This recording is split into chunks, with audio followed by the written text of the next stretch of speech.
Hello ഉണ്ണികളെ. നാളെ ഇപ്പൊ പെസഹയൊക്കെയല്ലേ, അപ്പൊ വീടും പരിസരം എല്ലാം കുറച്ച് വൃത്തിയാക്കാന്ന് പറഞ്ഞ അമ്മേനെ സഹായിക്കാന്ന് പറഞ്ഞ് ഇറങ്ങിയതാണ്. അതിന് തന്നെ നമുക്ക് വേണ്ട ആയുധം എടുത്തിട്ടുണ്ട്. ചൂലാണ് ഇന്നത്തെ നമ്മുടെ മെയിൻ ആയുധം. ഹോസ്റ്റലിലെല്ലാം പോയി ഇരുന്നിട്ട് ആയതുകൊണ്ടാണോന്ന് അറിയില്ല, പണി എടുക്കാന്ന് കേട്ടാൽ തന്നെ എനിക്ക് ഭയങ്കര മടിയാണ്. അങ്ങനെ നമ്മളന്ന് നട്ട ചെടിയെ അതെല്ലാം വളർന്നിട്ടുണ്ട്. എന്റെ ചെറുപ്പത്തിലെ എനിക്കും എന്റെ അനിയത്തിൻ്റെ രണ്ട് സൈഡും തരുവേ, എന്നിട്ട് ഏറ്റവും കൂടെ പറിക്കണവർക്ക് ഒരു 100 രൂപയും കൂടെ തരുമായിരുന്നു. അപ്പോഴല്ലേ എന്താ ആവേശമായിരുന്നു ഒരു പണിയെടുക്കാൻ.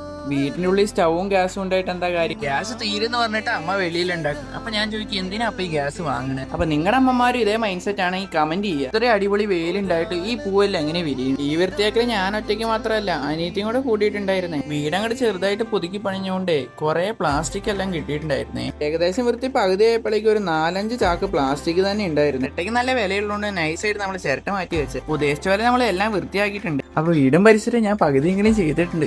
എപ്പോഴും ഇതേപോലെ ആക്കി വെക്കുക. അപ്പൊ നിങ്ങളും ഇതേപോലെ ചെയ്യുക.